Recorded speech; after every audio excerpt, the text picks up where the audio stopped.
Tema, porque ahora le doy la bienvenida en el estudio a Julio Hernández, nuevo presidente de la Comisión Ejecutiva de Atención a Víctimas. Julio, ¿cómo te va? Buenas noches. Un gusto saludarte y estar aquí con todo nuestro auditorio en el Financiero TV.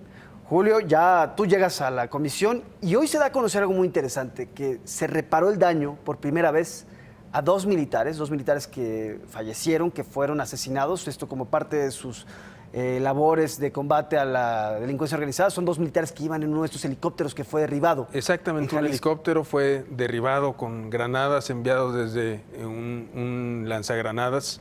Y con motivo de esto, bueno, pues hubo varios muertos, entre ellos estos dos militares que están siendo reparados por la comisión en un hecho sin precedentes, porque la ley señala como requisito que haya una sentencia de juez ejecutoriada o bien una recomendación de la CNDH, y en este caso, bueno, pues encontramos una forma mucho más creativa de reparar sin la necesidad de una sentencia, sin la necesidad de una recomendación, y pues de una forma mucho más cercana a las víctimas para poder acceder a ellas con mucho menos requisitos, ¿no?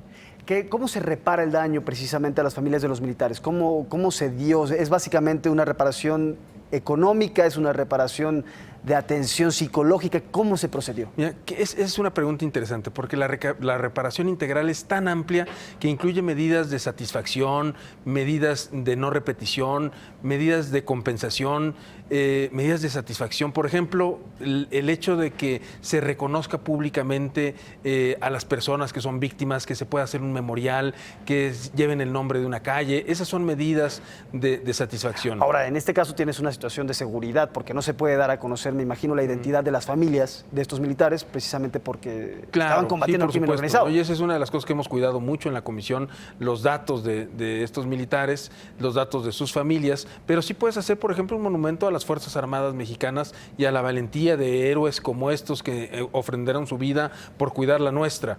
Pero también hay medidas de no repetición. Por ejemplo, nosotros estamos haciendo campañas, y este caso es uno de ellos, en donde tenemos que concientizar sobre el uso de la fuerza, por ejemplo, de cómo hacer para que estos militares no vuelvan a ser agredidos, y básicamente eso es a través de capacitación. Por supuesto que no hay una receta mágica, pero se trata de incidir, digamos, en un cambio en el patrón para que esto no vuelva a ocurrir. Julio, ahora no se suele considerar a los elementos de las Fuerzas Armadas o de las Fuerzas Federales o de las Fuerzas de Seguridad como víctimas, o al menos en el discurso no se le estaba considerando como víctimas aquí en México. ¿Van a seguir ustedes reparando el daño a militares, a policías, a agentes judiciales que sean abatidos en el cumplimiento de su deber? Sí, por supuesto, esa es la idea. Hay algunas voces que critican y dicen, es que el ejército, nosotros lo que estamos peleando es que salgan de las calles y ustedes lo que están haciendo es reparándolos, y parece que es un incentivo. No es un incentivo. El discurso de si están o no en las calles es ajeno a la comisión.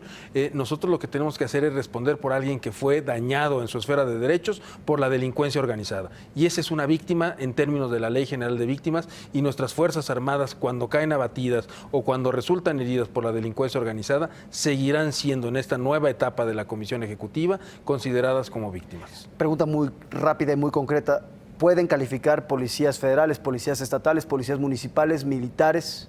Fundamentalmente nuestras fuerzas federales, Policía Federal, Ejército y Marina Armada de México, son los que califican porque son federales. Nosotros somos una institución federal, y bueno, pues yo alentaría que las comisiones ejecutivas de los estados recibieran, por supuesto, a sus policías municipales y estatales, hicieran una reparación en los mismos términos en los que nosotros lo estamos haciendo con nuestras fuerzas federales. Julio, lo que tú nos comentas es un cambio de discurso, una especie de cambio de paradigma incluso, y hay que decirlo porque la comisión ha sido acusada de ser burocrática en exceso al momento de reparar el daño a las víctimas, que es parte del gran problema que tienen ustedes. No se había gastado el presupuesto, claro. No se estaba reparando el daño. ¿Cómo lo vas a resolver ahora en esta nueva etapa de la comisión? Mira, por supuesto que nos hace falta una reforma que haga un poco más ágil la disposición del fondo, pero en lo que llega la reforma, bueno, pues tenemos que acercarnos a las víctimas y hacer asequible a ellas el fondo de ayuda, asistencia y reparación integral. Y lo que estamos haciendo es buscar formas creativas para enfocarnos en reparar, sin